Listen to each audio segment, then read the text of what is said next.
नमस्कार, ET now स्वदेश में आपका स्वागत है। मैं हूं विश्व मोहन। शो में आगे बढ़े उससे पहले देख लेते हैं इस वक्त की Canara bank news headlines.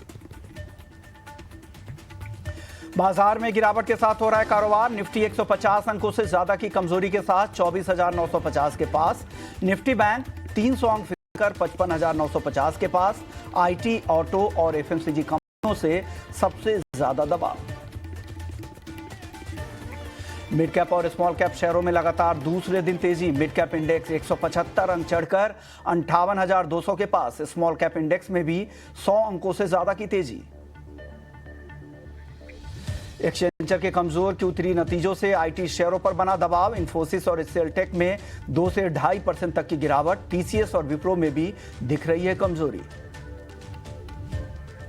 Crude में उबाल से तेल, गैस और एनर्जी शेयरों पर दबाव। Reliance, HPCL, MGL, Indian oil और बीपीसीएल आधे से 1% गिरे, लेकिन चेन्नई पेट्रो और एमआरपीएल में 6 से 7% की जोरदार तेजी। एनबीएफसी शेयरों में गिरावट। श्रीराम फाइनेंस, जियो फाइनेंस, बजाज फिनसर्व और बजाज फाइनेंस पर भी 1 से 1.5% का दिख रहा है दबाव। खपत वाले शेयरों में भी गिरावट। ब्रिटानिया और आईटीसी में 1 से 2% तक की गिरावट। गोदरेज कंज्यूमर और एचयूएल पर भी दिख रहा है दबाव। ऑटो और ऑटो इंसुलरी शेयरों में गिरावट। मदरसन, हीरो मोटो, एमएनएम और बॉश 1.5 से 2% तक फिसले। बजाज ऑटो, टाटा मोटर्स और टीवीएस मोटर्स पर भी दबाव। शिप बिल्डिंग और डिफेंस शेयरों में मजबूती। SCI, garden rich, Cochin shipyard और मझगांव डॉक में 2 से 3% की तेजी। 585 करोड़ रुपए के नए ऑर्डर से बीएल करीब 3% भागा। भारत डायनेमिक्स भी मजबूत।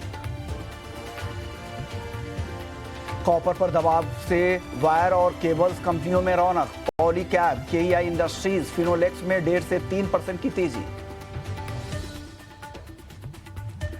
आदित्य बिरला फैशन से डिमर्ज हुई कंपनी आदित्य बिरला लाइफस्टाइल की 167 रुपए 75 पैसे प्रति शेयर पर हुई लिस्टिंग। 171 रुपए था डिस्कवर्ड प्राइस। मोतीलाल ओसवाल ने दिया 190 रुपए का लक्ष्य।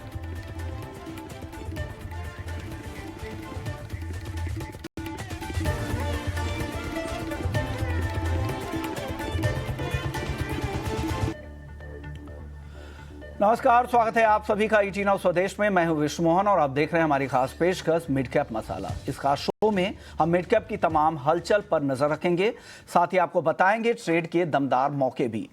तो चलिए सबसे पहले बाजार पर नजर डालते हैं, फिर वो मिड कैप वाले एक्शन वाले मिड कैप स्टॉक्स भी आपको बताएंगे। तो बाजार की चाल अगर देखें तो तेजी जो कमजोरी थी वो कम जरूर हुई है, लेकिन अभी भी 160 अंकों से ज्यादा की गिरावट निफ्टी में दिख रही है। शुरुआती बाजार में 250 अंकों से ज्यादा की गिरावट निफ्टी में दिख रही थी। निफ्टी बैंक को देखें तो फिलहाल 325 अंक नीचे है। 55,925 के आसपास निफ्टी बैंक ट्रेड कर रहा है। सेंसेक्स में 600 अंकों से ज्यादा की गिरावट है। सेक्टर की बात कर लेते हैं, कहां से ये दबाव बन रहा है। तो आईटी और ऑटो ये दोनों ऐसे सेक्टर है जहां सबसे ज्यादा गिरावट दिख रही है। इसके अलावा कुछ फाइनेंशियल्स, बैंकिंग स्पेस है जहां पर गिरावट है। एफएमसीजी शेयरों पर भी दबाव दिख रहा है। लेकिन इस कमजोर बाजार में भी मिड कैप और स्मॉल कैप शेयरों में अच्छी तेजी है। सेक्टर में मेटल शेयर अच्छे चल रहे हैं। मेटल्स में ठीक ठाक तेजी के साथ कारोबार हो रहा है। लेकिन चलिए मिड कैप एक्शन वाले वो 3 स्टॉक्स बता देते हैं जहां पर दमदार एक्शन दिख रहा है। एलटी फूड्स आज 4% की गिरावट यहां पर दिख रही है। सब्सिडरी पर 340.3% की ड्यूटी लगी है और उसका असर यहां पर दिख रहा है। एलटी फूड्स पर 4% की तेज गिरावट। पॉलीकैब करीब 3% की मजबूती दिखा रहा है। जेफरीज ने लक्ष्य बढ़ाकर 7,150 रुपए कर दिया है। तीसरा स्टॉक है ओएफएसएस, एम्फैसिस, ये दोनों स्टॉक 1.5% कमजोर। एक्सचेंजर की नई बुकिंग्स में गिरावट का यहां पर तमाम आईटी कंपनियों पर भी दबाव दिख रहा है। तो ये 3 ऐसे स्टॉक्स हैं जिन पर नजर रहेगी मिड कैप एक्शन के तौर पर। अपने मेहमान को शामिल करते हैं। हमारे साथ कुणाल शाह हैं मेरे एसेट शेयरखान से। कुणाल जी, बहुत बहुत शुक्रिया आपने वक्त निकाला है। सर, एक एक स्टॉक्स पर, मिड कैप स्टॉक्स पे चर्चा शुरू करते हैं। सबसे पहले मैं बात करना चाहूंगा आज के जो 3 स्टॉक्स है। एलटी फूड्स से शुरुआत करेंगे। काफी तेज गिरावट दिख रही है, क्या लग रहा है यहाँ पर एलटी फूड्स पर? आपकी राय क्या बन रही है कुणाल जी? जहाँ तक मार्केट्स को हम फर्स्टली देखना चाहें तो वोलेटिलिटी काफ़ी हाई है। जियोपॉलिटिकल टेंशन्स है जो मार्केट्स में वोलेटिलिटी क्रिएट कर रहे हैं। बट मुझे लग रहा है ओवरऑल स्ट्रक्चर अभी भी बुलिश है। अगर आप निफ्टी में स्पेसिफिकली लॉन्ग होल्ड कर रहे हो तो 24,700 का एक स्टॉप लॉस लगा के चलिए। अगर वो टूटता है तो हम बोल सकते हैं कि ट्रेंड खराब हो चुका है, तब तक व्यू पॉजिटिव है। 25,100 एक रेजिस्टेंस है, एक बार वो निकल जाएगा फिर 25,500 25,600 तक के लेवल्स आएँगे। जहाँ तक बैंक निफ्टी की बात है, यहाँ पे ऑलरेडी एक रिलेटिव स्ट्रेंथ विजिबल था। बैंक निफ्टी के लिए आपको स्टॉप लॉस रखना है 55,500 का। अगर ये ट्रिगर हो जाता है तो जो भी लॉन्ग पोजीशंस है आप बैंक निफ्टी में भी एग्जिट कर सकते हो। इमीडिएट रेजिस्टेंस जो बैंक निफ्टी को है वो है 56,500 का। उसके ऊपर निकलता है तो 57,100 तक के टारगेट्स आ सकते हैं। सो दोनों इंडाइसेस पे हमारा व्यू बुलिश है जब तक ये सपोर्ट लेवल्स होल्ड करते हैं।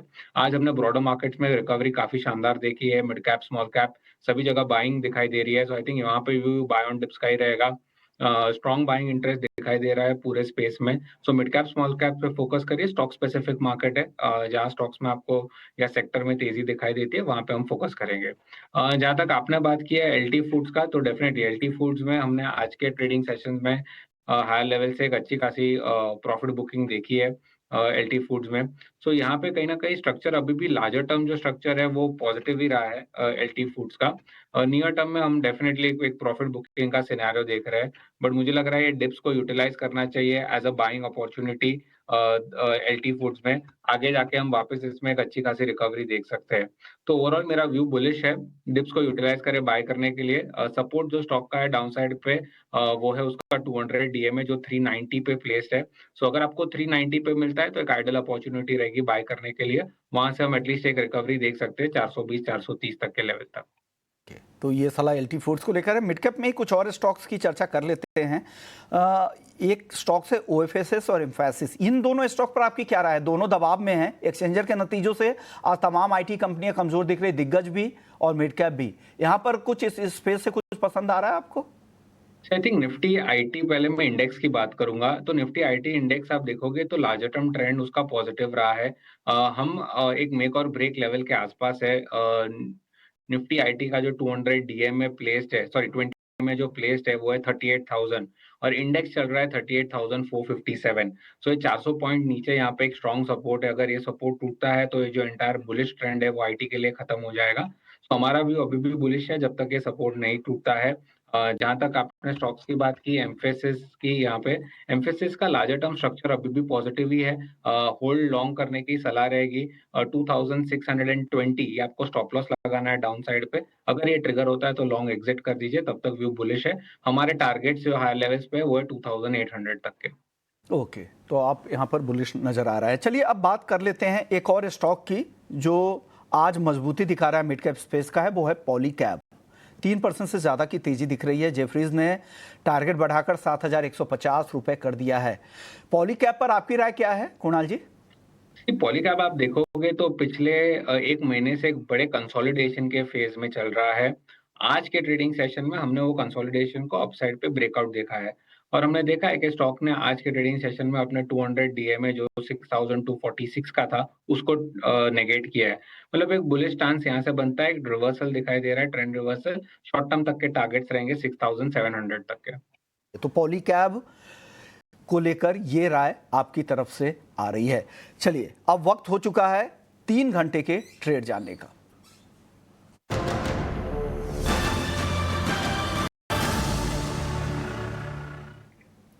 कुणाल जी बताइए, आपकी तरफ से क्या अगले 3 घंटे के लिए क्या आप पिक दे रहे हैं?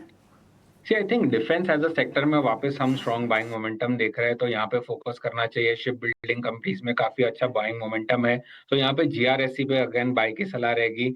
ऑलरेडी स्टॉक एक अप ट्रेंड में है, फ्रेश मोमेंटम दिखाई दे रहा है, तो यहाँ पे आप करंट लेवल्स पे भी लॉन्ग कर सकते हो। स्टॉप लॉस आपको रखना रहेगा 3,200 का और 3,600 तक के अपसाइड में टारगेट्स रहेंगे जीआरएससी के लिए। सो जीआरएससी एक काउंटर है जो बुलिश लग रहा है। सेकंड है सेक्टर में बोलूंगा मेटल्स। मेटल्स में आज अच्छी खासी बाइंग मोमेंटम दिखाई दे रही है और यहाँ से मेरा जो प्रेफर्ड पिक रहेगा वो है हिंडाल्को। और हिंडाल्को में हमने देखा है कि पिछले 4 से 5 सेशन का जो हाई है उसने निकाला है, जो शॉर्ट टर्म मूविंग एवरेजेस थी 40 डेज एक्सपोनेंशियल मूविंग एवरेज और 20 डे की मूविंग एवरेज, ये दोनों से हमें एक स्ट्रॉन्ग ब्रेकआउट दिखा है। तो यहाँ पे एक पॉजिटिव मोमेंटम कंटिन्यू रहना चाहिए। 640 का स्टॉप लॉस रखना है, 690 और 700 ये दो टारगेट्स रहेंगे हिंडाल्को के लिए। ओके, तो हिंडाल्को और गार्डन रिच आपकी तरफ से दो टॉपिक यहाँ पर निकल कर आ रही है। चलिए, एक और स्टॉक है एनबीसीसी का।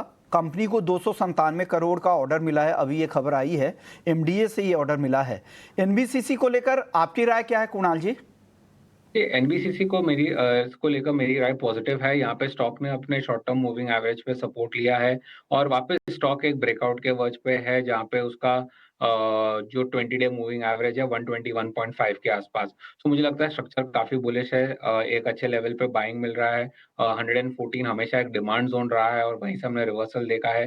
सो बाय की सलाह रहेगी। 114 का स्टॉप लॉस रखे। हाई लेवल्स पे आप 124 से लेके 128 तक के टारगेट्स एनबीसीसी में देख सकते हैं। ओके, एक स्टॉक है ग्लेनमार्क फार्मा, आज यहाँ पर अच्छी तेजी बन रही है, 4% के आसपास की तेजी है।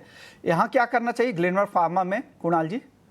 आई think one of the best setup है फार्मा में, जहाँ पे फार्मा में हम वोलेटिलिटी देख रहे हैं बिकॉज जो टैरिफ की न्यूज चल रही है और वहाँ पे जो ग्लेनमार्क फार्मा का स्ट्रक्चर है वो एक बुलिश अंडरटोन डिफाइन करता है। सो क्लियरली सेटअप काफी स्ट्रांग है और 1600 का एक स्ट्रांग बेस बन चुका है। अभी हाई लेवल्स पे मुझे लगता है कि स्टॉक शॉर्ट टर्म बेसिस पे 1770 से लेके 1800 तक के टारगेट्स बता सकता है। सो व्यू बुलिश है ग्लेनमार्क फार्मा पे। ओके, ग्लेनमार्क फार्मा पे आप बुलिश है। मझगांव डॉक ये भी तेज है, 2.25% की तेजी है और पिछले एक महीने में अगर देखें तो हालांकि यहाँ से कमजोरी जरूर दिखी है। मई के बाद से यहाँ से ये कमजोरी थी। आगे क्या लग रहा है, ये तेजी कंटिन्यू होगी मझगांव डॉक की? जी, जैसे कि हमने शो में अभी डिस्कस किया, मैंने जीआरएससी पे भी कॉल दिया, तो शिप बिल्डिंग कंपनीज हमें काफ़ी अच्छी लग रही है, सेक्टर अच्छा है। यहाँ पे एटलीस्ट जीआरएस मज़गांव डॉक अगर आप देखोगे, तो हमने बाइंग इंटरेस्ट लोअर लेवल से वापस देखा है। सो एक कंटिन्यूएशन होना चाहिए। स्टॉक शॉर्ट टर्म बेसिस पे 3450, 3500 तक के लेवल्स दिखा सकता है। वहाँ से वापस हम एक प्रॉफिट बुकिंग देख सकते हैं। So short term view positive है, बट लार्जर टर्म ट्रेंड मैं कहूँगा कि अभी भी साइडवेज में है। ओके, लार्जर ट्रेंड आपको साइडवेज दिख रहा है। और गार्डन रिच इस स्पेस से आपको पसंद आ रहा था, आपने पहले भी ये सलाह दी थी। एवीएफआरएल, आदित्य बिरला फैशन रिटेल, यहाँ पर भी अच्छी तेजी है 1.5% के आसपास की। यहाँ पर क्या लग रहा है आपको सर? सी एबीएफआरएल अगर आप लार्जर टर्म स्ट्रक्चर देखोगे तो काफी बेरिश है। स्टॉक काफी वीक रहा है, बट अपने ओवरसोल्ड टेरिटरीज में टेक्निकल चार्ट्स पे चला गया है, तो यहाँ से हम एक पुल बैक एक्सपेक्ट कर सकते हैं। तो इसके लिए शॉर्ट टर्म व्यू मेरा पॉजिटिव रहेगा। 72 का स्टॉप लॉस रखे। शॉर्ट टर्म में स्टॉक आपको 77 तक के टारगेट्स बता सकता है। ओके, डिक्सन पर क्या राय है सर? डिक्सन टेक को लेकर राय क्या है कुणाल जी? डिक्सन टेक में हमने ऑलरेडी एक अच्छा करेक्शन देखा है हाई लेवल से, तो जो मेजर करेक्शन था वो कंप्लीट हो चुका है। यहाँ से शायद एक पुल बैक आना स्टार्ट होगा और वो पुल बैक स्टॉक को एक्सटेंड कर सकता है 15,000 तक के लेवल्स तक। सो 14,500 है और 500 पॉइंट अपसाइड की जगह है। प्रॉबेबली वहां से हम वापस एक प्रॉफिट बुकिंग का सिनेरियो देखेंगे। सो लार्जर टर्म ट्रेंड अभी भी साइडवेज है, पर शॉर्ट टर्म के लिए आप एक बाय करके चल सकते हो 15,000 के टारगेट्स के लिए। ओके, तो 15,000 तक की तेजी आपको लग रही है। वहाँ पर हो सकता है कि कुछ मुनाफा वसूली, कुछ ठहराव वहाँ पर देखने को मिले। ओला इलेक्ट्रिक आज के सत्र में फिर से कमजोरी है, चैलेंजेस काफ़ी सारे हैं, टाइम लगेगा या वक्त लगेगा। ओला इलेक्ट्रिक को लेकर आपका नज़रिया क्या है, क्या करना चाहिए ऐसे स्टॉक्स में? सी जनरली ऐसे ओला इलेक्ट्रिक जैसे स्टॉक में ट्रैक नहीं करता हूँ, बट ओवरऑल टेक्निकल्स पे देखेंगे तो ट्रेंड काफी खराब ही रहा है। स्टॉक अपने ओवरसोल्ड टेरिटरी में है, कोई भी बाउंस मिलता है उसमें सेलिंग प्रेशर आ रहा है, तो बाउंस अपॉर्चुनिटी रहेगी एक एग्जिट करने के लिए जो लॉन्ग होल्ड कर रहे हैं। फ्रेश एंट्री में करंट लेवल्स पे रेकमेंड नहीं करूंगा। कहीं ना कहीं कोई टेक्निकल्स पे रिवर्सल दिखता है तभी आप लॉन्ग कर सकते हो, बट करंट लेवल्स पे मेरा भी अवॉइड रहेगा ओला इलेक्ट्रिकल्स पे। ओके, तो करंट लेवल पे अवॉइड करने की सलाह, इन स्टॉक से बचने की सलाह कुणाल जी की तरफ से फिलहाल दी जा रही है। चलिए, अब वक्त हो चुका है ऑप्शंस के चैंपियन का। चलिए आगे बढ़ते हैं और शुरुआत कर लेते हैं ऑप्शंस के चैंपियन का।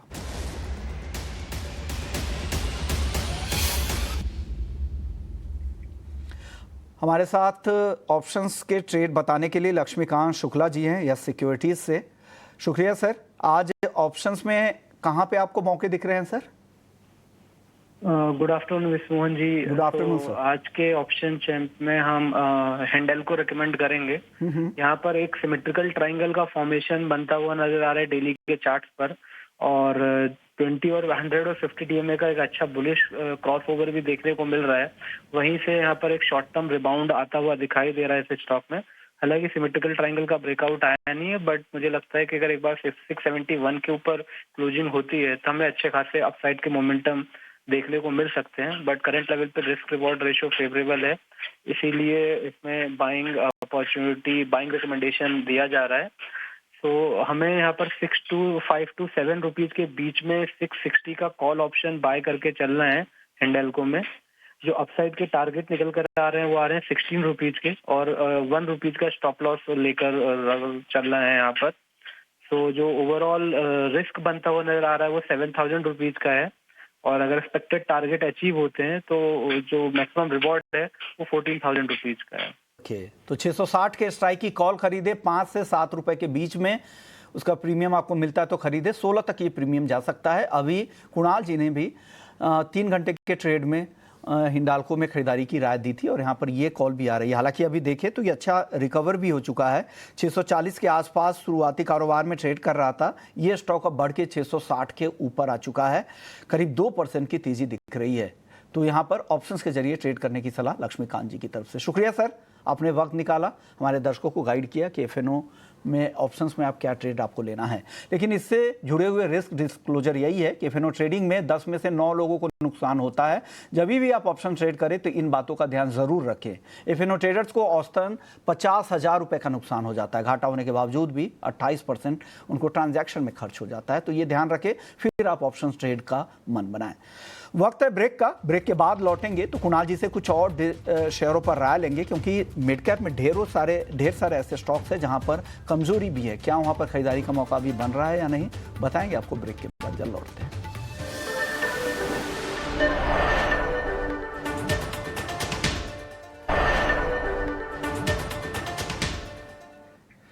ब्रेक के बाद आपका स्वागत है और आप देख रहे हैं मिड कैप मसाला। मिड कैप शेयरों पर राय लगातार ले रहे हैं। कुणाल जी हमारे साथ बने हुए हैं। एक और स्टॉक है एस्ट्रल, यहाँ पर 3% से ज्यादा की गिरावट दिख रही है। एस्ट्रल को लेकर क्या व्यू है कुणाल जी? एस्ट्रल का अगर आप देखोगे, हमने रिसेंटली एक लोअर लेवल से अच्छी खासी रैली देखी थी।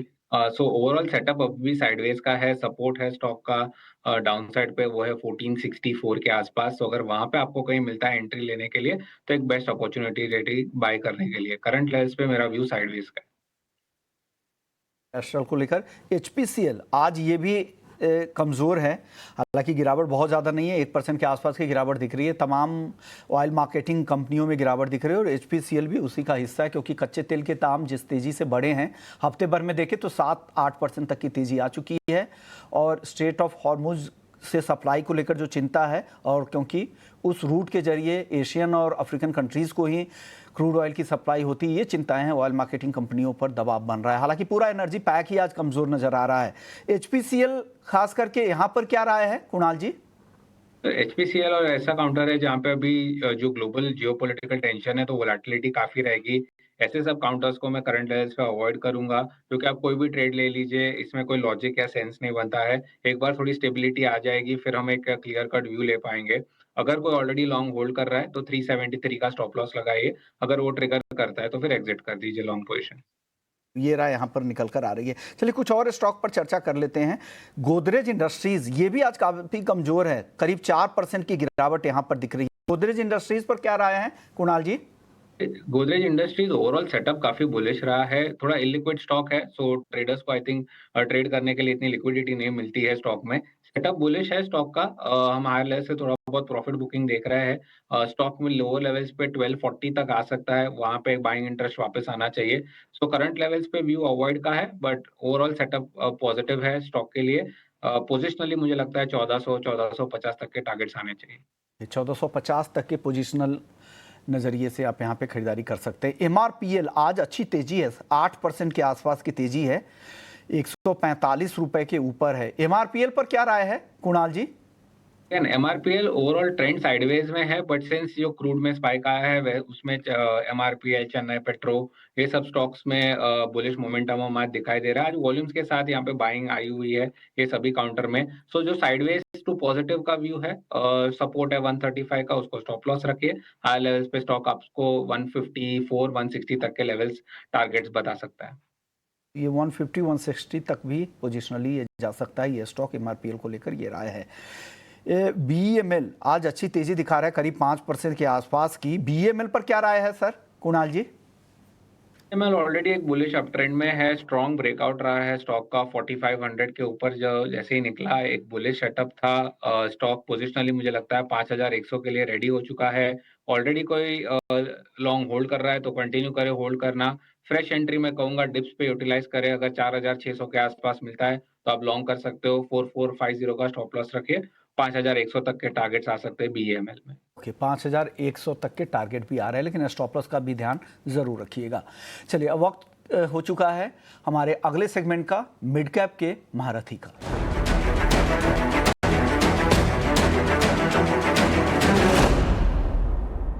और मिड कैप के महारथी बताने के लिए हमारे साथ गौरांग शाह हैं जियोजीत फाइनेंशियल से। बहुत बहुत शुक्रिया सर। गौरांग सर, धमाकेदार कमाई वाले कौन से आज मिड कैप स्टॉक है सर? धन्यवाद इस मंच पर आमंत्रित करने के लिए। सभी को प्रणाम और शुभ दिन हमारे तरफ से। जो भी निवेश लायक विकल्प है ये हमारी रिसर्च टीम की तरफ से राय है। इसमें हमारी कंपनी जियोजीत का या मेरा कोई निजी निवेश नहीं है, ना ही कोई वित्तीय लाभ है, ना ही किसी प्रकार का कॉन्फ्लिक्ट ऑफ इंटरेस्ट। लेकिन इसी प्रकार से राय हम हमारे क्लाइंट्स को देते हैं। हो सकता है उनका निवेश हो तो विकल्प के रूप में एक छोटी मझौली आईटी क्षेत्र की कंपनी का आज चयन किया है। और इस आईटी क्षेत्र की इस छोटी मझौली कंपनी का चयन करने का इसलिए भी है क्योंकि आज दबाव में आईटी क्षेत्र, लेकिन ये छोटी मध्यम अवधि में जो हो रहा है उसको लेकर के लंबी अवधि के लिए हमें काफी पसंद आता है हमारी टीम को साइंस लिमिटेड। और लंबी अवधि का मतलब होता है कम से कम 12 महीने या उससे ज्यादा। तो लंबी अवधि के लिए अनुमानित लक्ष्यांक निर्धारित जो किए वो करीबन 1500 के आसपास के हैं। 1500 रुपए का लंबी अवधि में 1 साल। इसके पीछे ट्रिगर क्या होंगे सर? साइंस में इतनी तेजी जो आप देख रहे हैं। एक तो ये आईटी सर्विसेज कंसल्टेंसी में है, पहली बात। दूसरी बात, ये जो भी घटनाक्रम हो रहे हैं छोटी मध्यम अवधि में उसको लेकर के काफी सारे लोग आईटी क्षेत्र के लेकर के नकारात्मक है छोटी मध्यम अवधि के लिए। लेकिन हमारी सोच और विचारधारा विपरीत है। छोटी मध्यम अवधि में हो सकता है तकलीफ हो, अमेरिका में जिस तरीके की परिस्थिति होती है वगैरह वगैरह वगैरह, लेकिन लंबी अवधि के लिए हमें लग रहा है नतीजे जिस प्रकार से आ रहे हैं और आने वाले भविष्य में जिस प्रकार से अनुमान है एआई को लेकर के और बाकी अमेरिका को छोड़ करके बाकी अन्य देशों में जिस प्रकार से मौके, हमारे देश में भी बड़े मौके आईटी कंपनियों के लिए, ये सभी का समीकरण सामने रखते हुए अच्छा लगता है आईटी सेक्टर। और साइंस लिमिटेड अगर आप देखें तो पिछले 1-2 तिमाही में थोड़ी तकलीफ थी आंकड़ों को लेकर के, लेकिन आने वाले भविष्य में सुधार होने की पूरी संभावना है। तो साइंस लिमिटेड 1500 का टारगेट, यहाँ से 200 रुपए से ज्यादा की तेजी गौरांग सर को लगती है। शुक्रिया सर, आपने वक्त दिया और हमारे दर्शकों को लंबी अवधि के लिए मिड कैप की टॉपिक आपने बता दी। शुक्रिया सर। चलिए आगे बढ़ते, कुछ और मिड कैप स्टॉक्स की बात कर लेते हैं जहां पर आज एक्शन है। एक और स्टॉक से, हालांकि शिप बिल्डिंग कंपनी की बात हुई थी, तो शिपिंग कॉर्पोरेशन पे एक बार और राय ले लेते हैं। 4% की तेजी दिखा रहा है ये काउंटर। यहां पर क्या राय है Kunal sir? Definitely shipping companies में कहीं ना कहीं बुलिश मोमेंटम बना रहेगा, क्योंकि जिस हिसाब से ये ग्लोबल टेंशंस है, यहाँ पे शिपिंग के रेट्स बढ़ेंगे तो यहाँ पे इन कंपनियों को फायदा होगा। सो मुझे लग रहा है व्यू बुलिश है। एससीआई में आप देखोगे तो हमने कच्ची खासी बाइंग पहले देखी थी, फिर कंसोलिडेशन है, वापस एक ब्रेकआउट आया टेक्निकल्स पे। तो 210 का स्टॉप लॉस है जो एक सपोर्ट है। हाई लेवल्स पे स्टॉक आपको 240 से लेकर 250 तक के टारगेट्स बता सकता है। ओके सर, आईटी में एक बार इन्फोसिस पर आपकी राय लेना चाहूंगा। आज 2.5% कमजोर है। एक्सेंचर के नतीजों की हम जैसे चर्चा कर रहे थे, Q3 के कमजोर रहे थे। तमाम आईटी कंपनियां मिड कैप पे आप दी थी। एक बार इन्फोसिस पे अपनी राय रखें, क्या लग रहा है यहाँ पर सर? इन्फोसिस, जैसे मैंने कहा आईटी अपने मेक और ब्रेक लेवल पे है, वहीं इन्फोसिस का भी स्ट्रक्चर वैसा ही है। जहाँ पे हम देख रहे हैं स्टॉक अपने 20 डे और 40 days short term moving average पे सपोर्ट है 1580 का, और वहीं पे एग्जैक्टली ट्रेड कर रहा है। तो आज का क्लोजिंग इंपॉर्टेंट है। अगर हम 1580 के नीचे क्लोज करते हैं तो कल वापस सेलिंग प्रेशर दिखेगा जो स्टॉक को 1520 तक लेके जा सकता है। तो overall view sideways to negative है। बाउंस को यूटिलाइज करे सेल करने के लिए। साइडवेज टू नेगेटिव व्यू यहाँ पे है। अगर 1580 के नीचे क्लोजिंग होती है तो नीचे में 1520 रुपए तक भी इन्फोसिस फिसल सकता है। ये राय निकल कर आ रही है इन्फोसिस के लेकर। शुक्रिया कुणाल जी। लेकिन जाने से पहले आपने ढेरों स्टॉक पर हमारे दर्शकों को गाइड किया है, राय दी है। इन सारे स्टॉक से जुड़े हुए कुछ डिस्क्लेमर आप देना चाहेंगे सर? हमने जितने भी स्टॉक डिस्कस किए हैं इसमें से मेरे खुद के पर्सनल में कोई पोजीशन नहीं है, बट मैंने मेरे क्लाइंट्स को डेफिनेटली रेकमेंड किया हो सकता है। ओके, शुक्रिया सर, आपने वक्त दिया, अपनी रिसर्च के जरिए हमारे दर्शकों को मदद की। मिड कैप मसाला को यहीं समेटेंगे, लेकिन जाने से पहले बाजार का एक चेक ले लेते हैं, क्योंकि बाजार की गिरावट अगर देखें तो 160 अंकों की गिरावट निफ्टी दिखा रहा है। 300 अंकों से ज़्यादा की गिरावट निफ्टी बैंक में है और सेंसेक्स 600 अंकों से ज़्यादा कमज़ोर है। ब्रॉडर मार्केट में क्या कुछ हो रहा है ये भी हम आगे चर्चा करेंगे। आगे हम आपसे जुड़ेंगे और कॉर्पोरेट कनेक्शन का रुख करेंगे, जहां पर दिग्गज मैनेजमेंट से खास बातचीत होगी। जल्द लौटते हैं ब्रेक के बाद। नमस्कार।